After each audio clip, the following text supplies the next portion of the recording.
स्थानिक स्वराज्य संस्थांच्या निवडणुकीच्या पार्श्वभूमीवर राष्ट्रवादी काँग्रेस शरदचंद्र पवार पक्षाची मुंबईत महत्त्वाची बैठक पार पडली। यावेळी भर कार्यक्रमात शरद पवारांसोबतच सर्व नेत्यांसमोर एका कार्यकर्त्यानं जयंत पाटील यांच्या प्रदेशाध्यक्षपदासोबतच सर्वांचे राजीनामे घ्या आणि नव्या तरुण चेहऱ्यांना संधी द्या अशी मागणी केली।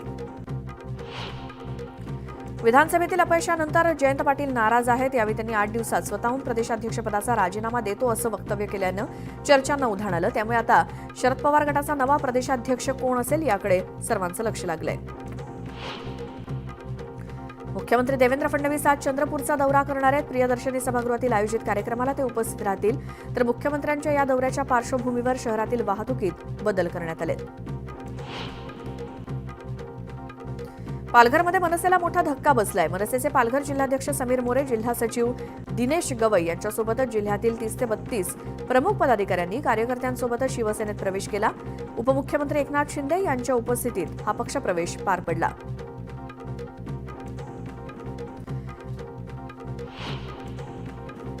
खंडणी प्रकरणातील आरोपी वाल्मिक कराडनं विष्णू चाटेच्या मोबाईलवरनं आवादा कंपनीच्या अधिकाऱ्याकडे 2 कोटींची खंडणी मागितल्याप्रकरणी आता महत्त्वाचे कॉल रेकॉर्डिंग सीआयडीच्या हाती लागलेत। मागणी पूर्ण न केल्यास हातपाय तोडण्यासोबतच कायमची वाट लावीन अशी धमकी वाल्मिक कराडनं अधिकाऱ्याला दिली होती। वाल्मिक कराडच्या सीआयडी कोठडीचा आज 10वा दिवस आहे। चौकशीच्या फेऱ्यामुळे सध्या वाल्मिक कराडचं टेन्शन चांगलंच वाढलंय। तर वाल्मिक कराड तणावात असल्याची माहिती सूत्रांनी दिली। सरपंच संतोष देशमुख आणि सोमनाथ सूर्यवंशीच्या हत्येच्या निषेधार्थ उद्या धाराशिवमध्ये आक्रोश मोर्चा काढला जाणार आहे। मोर्चात मनोज जरांगे, सुरेश धस, जितेंद्र आव्हाड सहभागी होणार आहेत। मसाजोगचे सरपंच संतोष देशमुखांच्या हत्येच्या निषेधार्थ राज्यभरातील ग्रामपंचायतींनी काम बंदची हाक दिली। याला 622 ग्रामपंचायतींच्या सरपंच आणि उपसरपंचांनी काम बंद ठेवून प्रतिसाद दिला। लोणावळ्यामध्ये वाहतूक पोलिसांनी नियम मोडणाऱ्या वाहनचालकांवरती कारवाईचा बडगा उगारला। यावेळी अवजड 205 वाहनांवरती धडक कारवाई करत तब्बल 2,08,000 रुपयांचा दंड ठोठावण्यात आलाय। अमरावती पालिकेनं शहरात वाहतूक शाखेला सौर ऊर्जेवरती चालणारे 4 पोर्टेबल ट्रॅफिक कंट्रोल सिग्नल दिलेले आहेत आणि त्यामुळे आता वाहतूक कोंडी टाळता येणार आहे। त्यामुळे चालकांनाही मोठा दिलासा मिळालाय। छत्रपती संभाजीनगर शहराच्या नव्या पाणीपुरवठा योजनेत अडचणी आहेत। पीएमसीच्या कामकाजावरती खंडपीठानं प्रश्नचिन्ह उपस्थित केलंय। नगरमध्ये विधानसभा निवडणुकीपूर्वी दाखल असलेल्या 52 जणांचे शस्त्र परवाने निलंबित करून बंदुकी जमा करण्यात आल्या होत्या। ही मुदत संपल्यामुळे बंदूक परत मिळवण्यासाठी काहींनी प्रयत्न सुरू केलेत। त्यामुळे गुन्हेगारी पार्श्वभूमी असलेल्यांच्या हाती जिल्हा प्रशासन पुन्हा परवानाधारक बंदूक देणार का हा प्रश्न उपस्थित होतोय। अमरावतीत कडाक्याची थंडी पडली, मात्र या कडाक्याच्या थंडीत सुद्धा पोलीस भरतीच्या शारीरिक चाचणीसाठी तरुणींचा मैदानावरती सराव सुरू आहे। यवतमाळ येथून आलेल्या वाघाचा 3 दिवसांपूर्वी बार्शी तालुक्यातील वैराग इथे मुक्काम आहे। या वाघानं बैलासोबतच 5 जनावरांवरती हल्ला केला, त्यामुळे परिसरात भीतीचं वातावरण आहे। देहू रोड इथे महाराष्ट्र नैसर्गिक गॅस लिमिटेड कंपनीच्या वतीनं गॅस वाहतूक पाईपलाईन टाकण्याचं काम सुरू आहे। त्यातील प्लास्टिकचे कटिंग केलेल्या 27 पाईपला अचानक आग लागली, मात्र अग्निशमन दलाच्या मदतीनं आगीवर नियंत्रण मिळवण्यात यश आल्यामुळे मोठा अनर्थ टळला। अमरावती जिल्हा सामान्य रुग्णालय केवळ जिल्ह्यातीलच नव्हे तर या ठिकाणी आसपासच्या जिल्ह्यातून आणि मध्य प्रदेशातून उपचार करून घेण्यासाठी दाखल होत असतात अनेक रुग्ण।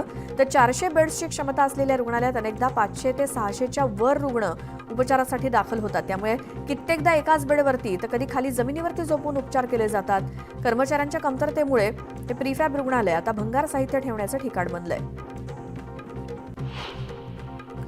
विठ्ठल रुक्मिणी मंदिर समिती आवश्यकतेनुसार आउटसोर्सिंग पद्धतीनं कुशल, अर्धकुशल, अकुशल कर्मचारी नियुक्त करणं आवश्यक असल्यामुळे विहित प्रक्रिया राबवून ई-निविदा राबवण्यात आली होती।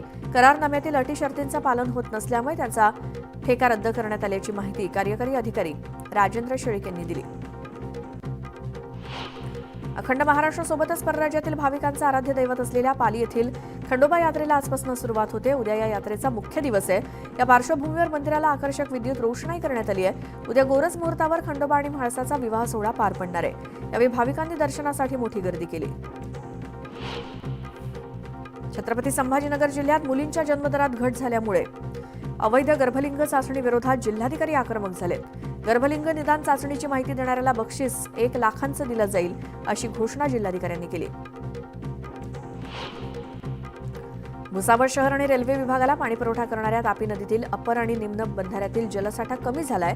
त्यामुळे पालिका आणि रेल्वे विभागानं हातनूर धरणातून पहिल्या आवर्तनाची मागणी केली होती. पाटबंधारे विभाग या आठवड्याच्या अखेरीस आवर्तन देणार आहे.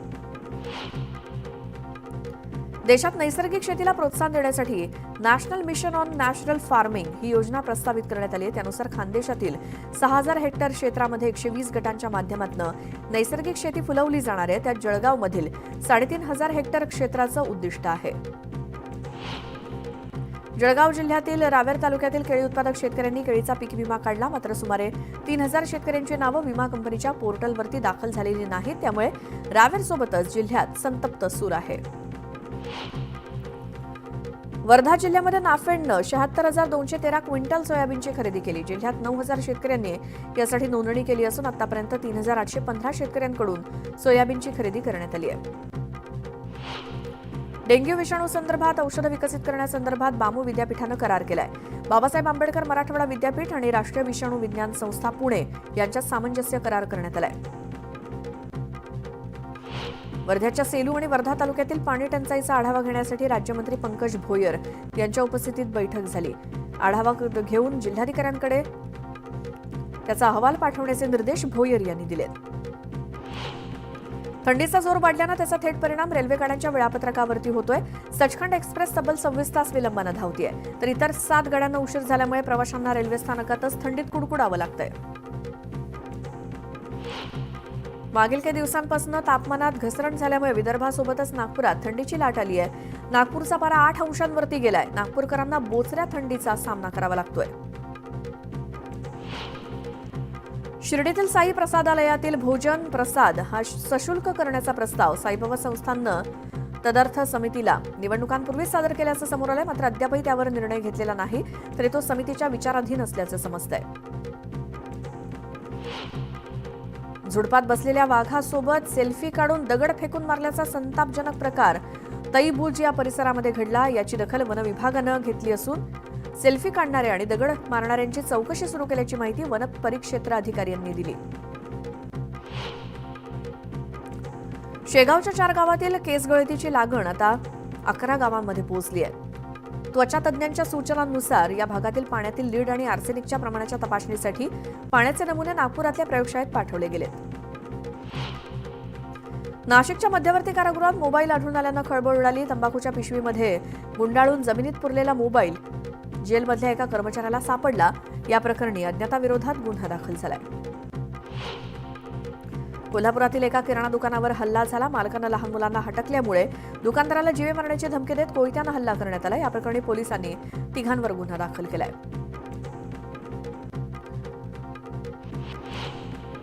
गुंतवणुकीचा आमिष दाखवून जवानाला सायबर गुन्हेगारांनी तब्बल 9 लाखांचा गंडा घातला. आधी 9,000चा नफा देत आमिष दाखवलं आणि नंतर 9 लाखांची फसवणूक केली. या प्रकरणी गुन्हा दाखल झालाय. पुण्यातील भयंकर अपघात समोर आलाय. कोंढणपूर येथे एका वाहन चालकानं गोठ्यातील 7 ते 8 गायींना धडक दिली. या अपघातात 4 ते 5 गायींचा मृत्यू झाला. भुसावळ शहरातील एका डीडीटी सेंटरवरती पहाटेच्या सुमारास एका तरुणावरती गोळीबार करण्यात आला. जुन्या वादातनं हा हल्ला करण्यात आल्याची माहिती समोर येते. या प्रकरणी पोलिसांनी गुन्हा दाखल केला असून अधिकचा तपास सुरू आहे. छत्रपती संभाजीनगरातील मुख्य सिटी चौकात 8 लाखांच्या मागणीसाठी एका तरुणाच्या अपहरणाचा कट रचण्यात आला. अपहरण करणाऱ्यांपैकी एकाचा मोबाईल पडल्यामुळे अपहरणाचा कट अयशस्वी ठरला. जळगाव शहरातील मुख्य बाजारात 4 दुकानं फोडणारा अट्टल चोरट्याला अटक करण्यात आली. एलसीबीच्या पथकानं सापळा रचून शहरातील अजिंठा चौफुलीवरनं शिताफीनं त्याला अटक करण्यात आली. यावल पोलिसांच्या वतीनं अवैध गौण खनिज वाहतूक करताना पकडलेल्या वाहनांची पाहणी करण्यात आली. संबंधित वाहन मालकांना नोटीस बजावून सुद्धा दंड न भरलेल्या वाहनांचं परिवहन विभागाकडून मूल्यांकन करून या वाहनांचा लिलाव केला जाणार आहे. जळगाव जिल्ह्यातील यावल इथे फैजपूर रोडवरती अवैध वाळू चोरी करणारं वाहन पोलिसांनी पकडलं असून वाहन चालकांनी पळ काढला. दरम्यान पोलिसांनी वाहन जप्त केलं असून वाहन चालकाविरोधात यावल पोलीस स्थानकात गुन्हा दाखल करण्यात आलाय. वर्धा जिल्ह्यात तारांवरती आकडा टाकून चोरी करणाऱ्या चोरट्यावर महावितरणनं धडक कारवाई केली. मागील 9 महिन्यात तब्बल 1,28,00,000ची विद्युत चोरी झाली असून महावितरणनं 826 चोरट्यांवरती कारवाई केली आहे. ज्ञानराधा घोटाळा प्रकरणातील मुख्य सूत्रधार मानला जाणारा सुरेश कुटे याचा ताबा आता ईडीनं घेतलाय. त्यांना 22 कंपन्या आणि 4 LLP कंपन्या स्थापन करत पैसे कंपन्यांमध्ये वळवल्याचा आरोप ईडीनं केलाय. पुण्यामध्ये कोयता बाळगणारे गुन्हेगार आणि टोळ्या पुन्हा सक्रिय झाल्यात. पिंपरी चिंचवड पोलिसांनी मागील वर्षभरात मोठ्या प्रमाणात शस्त्र जप्त केली आहेत. तरी देखील कोयत्यानं हल्ल्याच्या घटना वाढत आहेत, त्यामुळे आता कठोर कारवाई करण्याची अपेक्षा आहे. मुंबई अहमदाबाद राष्ट्रीय महामार्गावरती एका CNG टेम्पोला अचानक भीषण आग लागली. चालकानं प्रसंगावधान राखत टेम्पो महामार्गाच्या बाजूला उभा केला, त्यामुळे मोठा अनर्थ टळला. या घटनेत सुदैवानं कोणतीही जीवितहानी झाली नाही. घाटकोपरच्या गरुडिया नगर इथे झाड अंगावरती कोसळल्याने एका महिलेचा मृत्यू झाला. या प्रकरणी पोलीस आणि पालिका अधिकाऱ्यांकडून पुढील चौकशी सुरू आहे. HMPV विषाणूचा भारतात शिरकाव झाल्यानंतर पिंपरी चिंचवड महापालिकेच्या वैद्यकीय विभागानं खबरदारीची पावलं उचलायला सुरुवात केली. या विषाणूचा सामना करण्यासाठी महापालिकेच्या 8ही रुग्णालयांमध्ये व्यवस्था करण्यात आली आहे. त्यासोबत शहरातील सर्दी खोकल्याच्या रुग्णांचं सर्वेक्षण सुरू करण्यात येणार आहे. HMPV प्रसाराबाबत सर्वच प्राणी संग्रहालयांना सतर्कतेच्या स्वच्छतेच्या सूचना देण्यात आल्या आहेत. भायखळा येथील वीर जिजामाता प्राणी संग्रहालय बंद ठेवण्यात येणार नसलं तरी प्राण्यांना मांसाहार दिला जाणार नाही असं संचालकांनी सांगितलं. राज्य सरकारनं HMPV या आजारावरती नियंत्रण आणि उपाययोजना करण्यासाठी कृती दलाची स्थापना केली. जे रुग्णालयाच्या अधिष्ठाता डॉ. पल्लवी सापळे यांच्या अध्यक्षतेखाली 7 सदस्यीय कृती दलाची स्थापना करण्यात आली.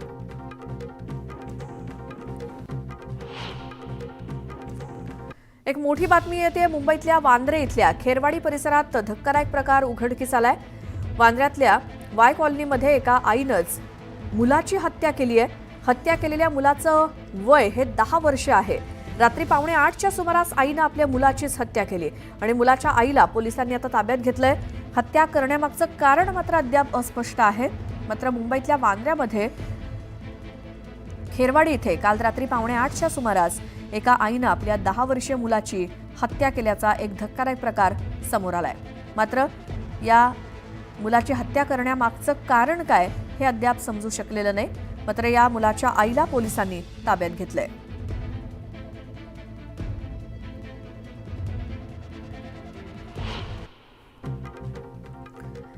RTE अंतर्गत प्रवेश प्रक्रियेसाठी शाळा नोंदणीचा पहिला टप्पा पूर्ण झालाय. तसंच 13 जानेवारीपासून विद्यार्थी नोंदणीला सुरुवात होणार आहे. तर आतापर्यंत मुंबईमध्ये 274 शाळांची नोंदणी झाली आहे. RTE अंतर्गत प्रवेशामध्ये अनेक पालक एजंटच्या भूलथापांना बळी पडतात. मुळशी तालुक्यात असे अनेक प्रकार घडल्याचं शिक्षण विभागाच्या निदर्शनास आलंय. त्यामुळे खोटी माहिती आढळली तर शिक्षण विभागाकडून कारवाई केली जाणार असल्याचं जिल्हा परिषदेचे शिक्षणाधिकारी संजय नाईकडे यांनी स्पष्ट केलं. वैद्यकीय विज्ञानमधील राष्ट्रीय परीक्षा मंडळानं पदव्युत्तर वैद्यकीय अभ्यासक्रमांना अधिकाधिक विद्यार्थ्यांना प्रवेश घेता यावा यासाठी पात्रता निकष शिथिल करण्यात आलाय. पर्सेंटाईल 15% कमी करण्याचा निर्णय घेण्यात आलाय. शिक्षण विभागाच्या स्टुडंट पोर्टलवरती नोंद असणारी शाळाबाह्य मुलांची आकडेवारी लाखात असल्याचं समोर आलंय. तर ड्रॉपबॉक्समध्ये तब्बल 9,75,000 विद्यार्थी आहेत. सर्वाधिक शाळाबाह्य मुले ही ठाणे आणि पुणे जिल्ह्यात आहेत. ऑनलाईन मार्केट पाठोपाठ आता क्विक कॉमर्स मार्केटमध्ये आपला दबदबा वाढवत आहे. त्यामुळे पारंपरिक किराणा दुकानं बंद पडण्याचा धोका निर्माण झालाय. डॉलरच्या तुलनेत रुपयामध्ये मोठी घसरण झाल्यामुळे हवाई प्रवास महाग होऊ शकतो. विमान कंपन्यांना निम्म्याहून अधिक खर्च डॉलरमध्ये करावा लागतो. त्यामुळे विमान कंपन्यांच्या वर्षभराच्या खर्चात 10% वाढ झाली आहे. सिडकोच्या घरांसाठी ऑनलाईन अर्ज नोंदणीची मुदत आज संपत असून त्यासाठी पुन्हा मुदतवाढ दिली जाणार नाही. मात्र मुदत संपल्यानंतरही संकेतस्थळावरील अर्ज नोंदणीचा पर्याय खुलाच ठेवण्याचा निर्णय सिडकोनं घेतलाय. म्हाडा वसाहतीतील रस्ते आता पालिकेच्या ताब्यात येणार आहेत. म्हाडाच्या आराखड्यातील आरक्षित सार्वजनिक रस्त्यांचं हस्तांतरण पालिकेला तत्काळ करण्याचा निर्णय म्हाडाचे उपाध्यक्ष संजीव जयस्वाल यांनी घेतलाय. त्यामुळे रस्ते चकाचक होण्याचा मार्ग मोकळा झालाय. पश्चिम द्रुतगती महामार्गाच्या 18.30 मीटर रुंदीकरणाच्या प्रस्तावाला पालिकेनं मंजुरी दिली आहे. या रस्त्याच्या कामामुळे मोहन गोखले पथ ते आरे चेकनाका इथे होणारी वाहतूक कोंडी सुटण्यास मदत होणार आहे. नवीन वर्षाच्या सुरुवातीच्या 7 दिवसात पुणे मेट्रोच्या प्रवाशांची संख्या 5 लाखांवर गेली आहे. मेट्रो प्रवासाला नागरिकांचा मोठा प्रतिसाद मिळतोय. त्यामधून या 7 दिवसात 85 लाखांवर मेट्रोचं उत्पन्न झालंय. वंदे भारत एक्सप्रेसच्या लांब पल्ल्याच्या फेऱ्या देखील सुरू करण्यात येणार आहेत. लांब पल्ल्याची पहिली वंदे भारत एक्सप्रेस म्हणून नागपूर ते मुंबई आणि नागपूर ते पुणे या लोहमार्गावरती धावणार आहे. त्यामुळे नागपूर आणि पुणे मुंबईकरांना याचा फायदा होणार आहे. आयकर विवरणपत्र भरण्याची प्रक्रिया सोपी करण्यासाठी सरकारनं नियमांमध्ये बदल करण्याची तयारी दाखवली आहे. मागील एका दशकापासून 120 अब्ज डॉलर्सपेक्षा अधिक कर विविध कोर्ट कब्जातून अडकून पडलाय आणि ही प्रकरणं मोकळी करण्यावरती भर दिला जातोय.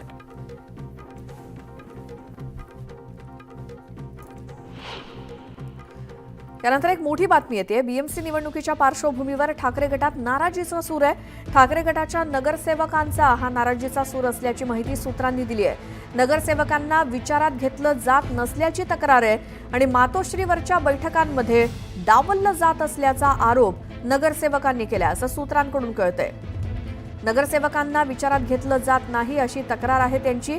बीएमसी निवडणुकीच्या पार्श्वभूमीवर ठाकरे गटामध्ये नगरसेवकांकडनं एक नाराजीचा सूर उमटतोय. कारण मातोश्रीवरती ज्या काही बैठका होत आहेत त्यामध्ये विचारात घेतलं जात नाही असा आरोप आहे शिवसेना उद्धव बाळासाहेब ठाकरे गटाच्या नगरसेवकांचा. त्यामुळे नगरसेवकांमधनं एक नाराजीचा सूर उमटतोय. मातोश्रीवरच्या बैठकांमध्ये डावललं जात असल्याचा आरोप आहे या नगरसेवकांचा. आगामी मुंबई महानगरपालिका निवडणुकीसंदर्भात नगरसेवकांना विचारात घेतलं जात नाही असा आरोप ठाकरे गटाच्या नगरसेवकांचा, अशी माहिती सूत्रांनी दिली आहे. आणखी अशा